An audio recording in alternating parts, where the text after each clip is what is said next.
Oh Stéphane, si vous saviez comme je vous aime. Oh Stéphane, si vous saviez comme je vous aime aussi. Et coupé. Parfait, on la garde. Vous a-t-on déjà dit que vous étiez sensationnel, ma chère? La caméra vous aime. Mais j'espère que vous n'êtes pas une communiste. Si vous en étiez une, je ne pourrais pas vous glisser de mon lit. Qui n'aime pas le cinéma? The Red Rat in Hollywood est un manga réalisé par Osamu Yamamoto. Et c'est publié en France chez Vega Éditions. Et je n'ai pas voulu vous présenter ce manga plus tôt, tout simplement parce que je ne l'avais pas acheté, car je sais pas si vous avez été au courant, mais Vega, on a eu quelques petites difficultés quant à l'avenir des licences qu'ils avaient, puisque Vega Éditions allait sûrement fermer. Mais heureusement, la maison Dupuis, qui publie principalement des BD, récupère donc Vega Éditions et nous laisse donc l'espoir de pouvoir voir la suite de notre série arriver en France. Quel soulagement, parce que ce manga, ça faisait un moment que j'avais envie de le lire. Après la Seconde Guerre mondiale, la guerre froide s'intensifie. Et une purge, alors anticommuniste, fait alors rage. Le cinéma est alors victime de nombreuses accusations de communisme. Le cinéma semble visiblement faire passer quelques messages communistes au sein de ses films. Et le gouvernement américain ne va pas hésiter longtemps avant de commencer à dénoncer certaines personnalités du grand écran, comme étant des communistes.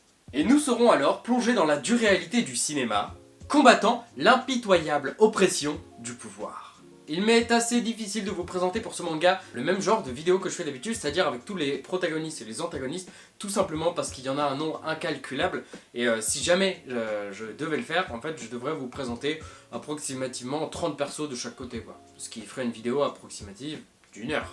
Au sein de cette histoire, nous allons donc alors suivre des communistes, des agents du FBI en charge de diverses enquêtes bien évidemment liées avec le communisme, le cinéma dans son ensemble et donc ainsi certains films visés qui donc alors semblent cacher des messages communistes. Et c'est là que tout est intéressant parce que tout le monde est pris pour cible. Les acteurs, les scénaristes, les réalisateurs, certains figurants, certains directeurs de maisons de production, tout le monde est dans le même panier et certains essaieront de se défendre, certains essaieront donc de nier les accusations et certains avoueront tout simplement en effet être communistes. Et c'est une énorme claque ce manga parce que tu sais pas à qui t'attacher, tu sais pas quoi faire, tu sais pas quoi penser de chaque personne et c'est là du coup qu'entre le talent du scénario parce que t'as envie d'aimer tout le monde, alors que bah non, forcément il y a des gentils et des méchants dans l'histoire, et c'est affreux d'être dans cette position où tu ne sais pas.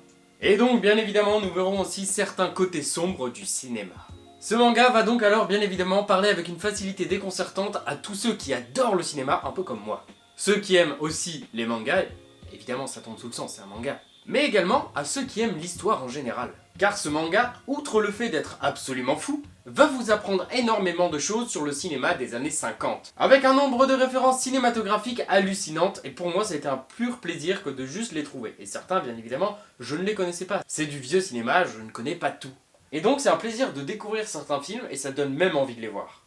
L'auteur a donc alors fait des recherches monstrueuses pour mettre en place vraiment ce scénario.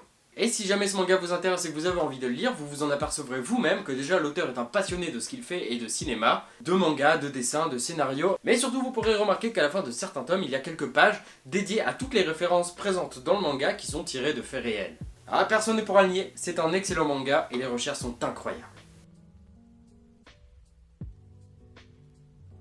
The Red Rat in Hollywood est donc l'une des mes plus belles découvertes de 2020. Car oui, j'ai donc commencé cette série que récemment. Une fois que j'étais sûr à 100%, donc vraiment rassuré, que la suite arriverait bien en France et donc ce ne serait pas tout simplement la fin de Vega et des séries, parce que j'aurais été frustré en fait d'avoir juste les 5 premiers tomes et jamais de suite. Une histoire écrite dans les moindres détails et ne pensez pas que le scénario ne veut parler uniquement de cinéma. On est avant tout dans la chasse aux communistes et donc de diverses enquêtes. Néanmoins, pour moi, le manga reste ultra passionnant. Les personnages sont vraiment développés avec talent parce qu'après tout, les 3/4 ont existé, donc c'est leur personnalité, quoi.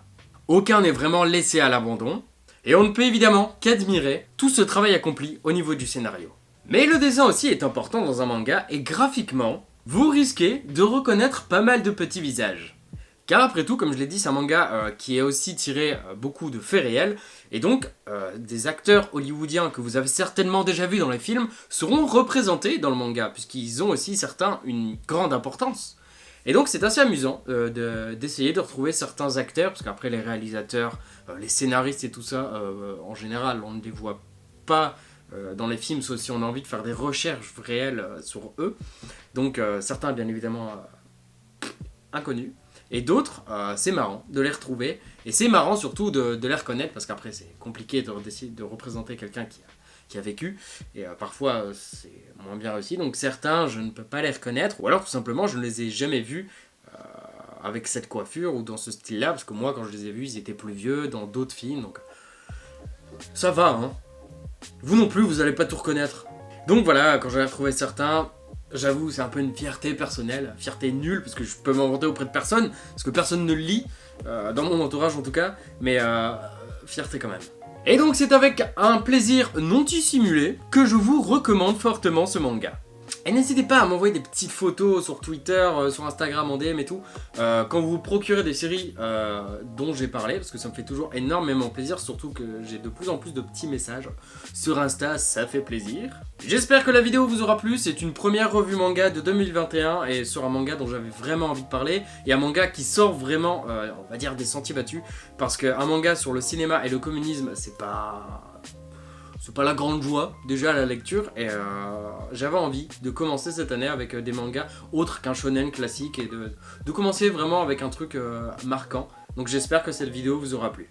Je vous dis donc à très bientôt pour de prochaines vidéos. D'ici là, portez-vous comme un charme, expression vieille mais je m'en tape. Bisous sur les fesses. Et coupé. Ok, elle était bonne?